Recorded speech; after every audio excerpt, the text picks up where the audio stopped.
सब आपस में मिलजुल करके काम करें और जिस क्षेत्र में रहें उसका विकास हो।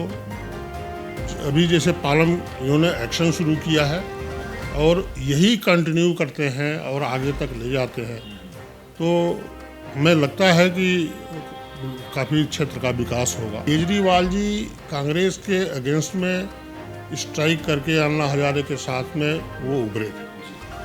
पब्लिक ने उनके ऊपर विश्वास किया लेकिन उस पर वो खड़े नहीं उतर पाए। 10 साल का टाइम कम नहीं होता है, लेकिन जब देखो कभी शराब घोटाला, कभी कोई घोटाला, हर घोटाले सारे मंत्री उनके लिखते हैं। जनगणना जैसे अब पालम विधानसभा लीजिए, यहाँ पे 45% पूर्वांचली हैं और इनके लिए छठ का घाट आज तक नहीं बना। तो हम इस तरफ काम कर रहे हैं।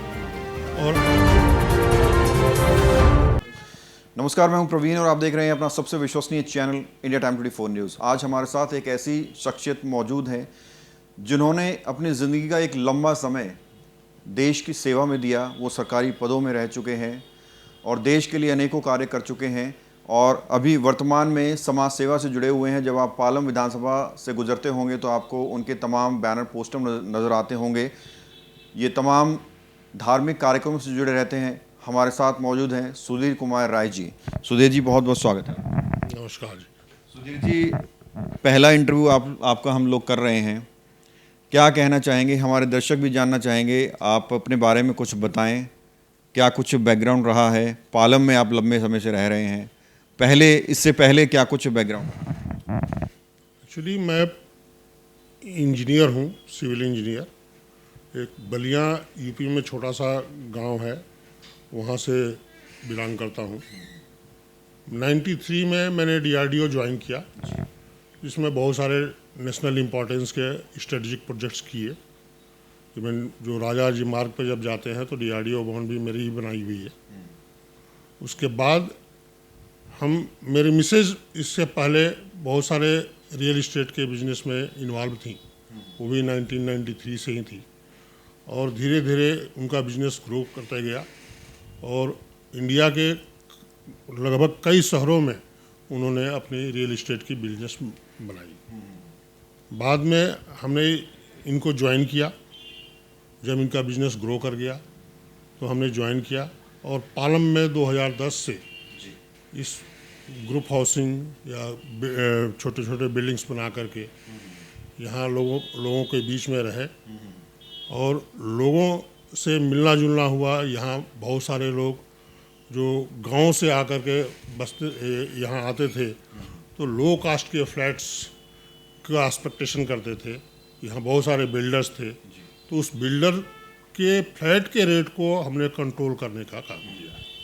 तो आप रियल एस्टेट में वर्किंग हैं और एक चीज़ आपके बारे में सुनने में आती है, कोई और बिल्डर या प्रॉपर्टी डीलर कुछ गलत करता है और कुछ शिकायत लेकर आपके पास आता है तो उसकी भी मदद करते हैं आप?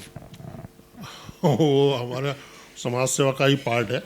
अगर किसी ने किसी के साथ में चीटिंग किया है या कुछ गड़बड़ किया है तो डेफिनेटली उसको सॉर्ट आउट करते हैं। अगर बात करें समाज सेवा की तो सर, इसकी प्रेरणा आपको कहाँ से मिली? क्योंकि आपके बारे में कहा जाता है कि आप सक्रिय रहते हैं, धार्मिक कार्यक्रमों में भी तमाम पोस्टर्स, आपके बैनर्स देखे जाते हैं। इसकी प्रेरणा कहाँ से मिली सर? शुरू से ही यहाँ पे जागरण, पहले माता जी का जागरण हुआ करता था रेलवे ग्राउंड में। बाद में इन्होंने खाटू श्याम जी का करना शुरू किया। फिर अभी भागवत कथा भी चल रही है। तो इस समाज धार्मिक संस्थाओं से मैं काफ़ी टाइम से जुड़ा हुआ हूँ। ब्राह्मण धर्मशाला में मेरा काफ़ी योगदान रहा बनाने के। जाट धर्मशाला में भी काफ़ी कंट्रीब्यूशन किया मैंने।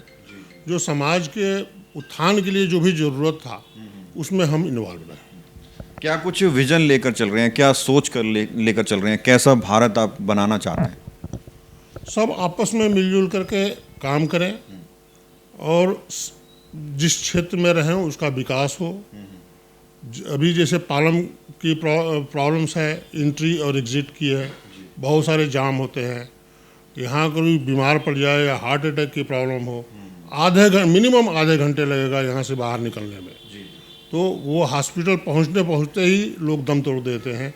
तो कम से कम इसका सुधार हो, जो ट्रैफिक मैनेजमेंट हो, जैसे मंगलापुरी से बाहर निकलेंगे हॉस्पिटल की तरफ तो वहाँ घंटों जाम मिलता है। तो वहाँ पे गवर्नमेंट को ध्यान देना चाहिए, जो कि विकास का काम करें। अब दिल्ली में नई सरकार बनी है, रेखा सरकार बनी है, और अक्सर देखते भी होंगे आप बुलडोजर एक्शन अवैध झुग्गियों पर, अवैध दुकानों पर चल रहा है, और यही सबसे बड़ी वजह होती है जाम की, जो लंबा जाम लगता है। तो ये जो सरकार का पीला पंजा चल रहा है, इसकी आप तारीफ करेंगे? देखिए, सरकार 27 साल बाद आई है बीजेपी की, इनके पास चैलेंजेस भी बहुत हैं। अब ये कितना खरा उतरेंगे ये तो आने वाला टाइम बताएगा। इन्होंने एक्शन शुरू किया है और यही कंटिन्यू करते हैं और आगे तक ले जाते हैं, तो हमें लगता है कि काफ़ी क्षेत्र का विकास होगा। अभी जैसे रेलवे ग्राउंड की तरफ आप ले लें, जो वहाँ के रेजिडेंट हैं, सैकड़ों रेजिडेंट हैं वहाँ पे, और रेलवे लाइन के वजह से काफ़ी डिस्टर्बेंस होती है उनको, तो वहाँ पे कुछ सुंदरीकरण किया जाए जिससे क्षेत्र का विकास नजर आए। और आप समाज में रहते हैं और वोट भी करते हैं, सभ्य नागरिक हैं। पहली सरकार की अगर बात करें, केजरीवाल सरकार की बात करें जो 10 साल सत्ता में रही है, अब बीजेपी सरकार आई है, क्या कुछ बड़ा जो है डिफरेंस आपको नज़र आता है इन दोनों सरकारों में? देखिए, केजरीवाल जी कांग्रेस के अगेंस्ट में स्ट्राइक करके अन्ना हजारे के साथ में वो उभरे थे।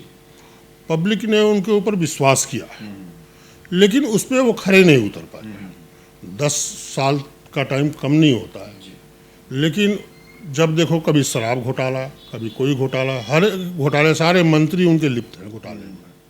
अब इस सरकार से उम्मीद है कि कुछ आगे बढ़ कर के काम करे और पब्लिक के हित में काम करे। तो देखिए, जो तमाम समाजसेवी हैं, जो एनजीओ हैं, जो जन कल्याण के लिए काम करती हैं, उनका अच्छा प्रदर्शन कोरोना टाइम पर देखा गया सर।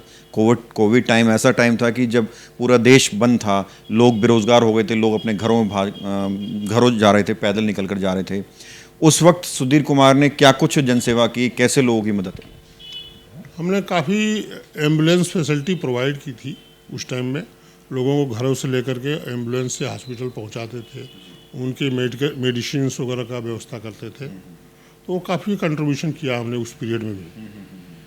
अब कोई और आगे के प्रोजेक्ट क्या कुछ चल रहा है, क्या कुछ ऐसे कार्य चल रहे हैं इस जहन में कि आप करेंगे, उनको लोगों को फ़ायदा होगा, जन कल्याण होगा? जन कल्याण जैसे अब पालम विधानसभा लीजिए, यहाँ पे 45% पूर्वांचली हैं और इनके लिए छठ का घाट आज तक नहीं बन पाया है। तो हम इस तरफ काम कर रहे हैं और आने वाले टाइम में मुझे लगता है कि इस साल तो हम पूरा कर लेंगे और छठ का घाट डेवलप हो जाएगा। तो ये आप सरकार से इसके लिए एप्लीकेशन लगाएंगे, अपील करके, कानूनी रिक्वेस्ट भी करेंगे, या फिर हम आपस में मिल करके जितने भी समाज सेवी हैं लोगों से कंट्रीब्यूशन लेकर के उसको डेवलप करेंगे। बहुत बहुत शुक्रिया, और उम्मीद करते हैं इस इंटरव्यू से बहुत कुछ आपके बारे में लोगों को जानने और समझने को मिला होगा। धन्यवाद। तो ये थे हमारे साथ सुधीर कुमार राय, जिन्होंने अपने बारे में बताया क्या कुछ इनका बैकग्राउंड रहा है और कैसे ये जनसेवा में जुटे हुए हैं, क्या कुछ विज़न लेकर चल रहे हैं। समय समय पर इनके इंटरव्यू इसी तरह से करते रहेंगे और जो भी ये ग्राउंड पर समाज सेवा करते हैं उससे भी आपको रूबरू कराते रहेंगे। कैमरा जर्नलिस्ट अभय के साथ प्रवीण, इंडिया टाइम 24 न्यूज़।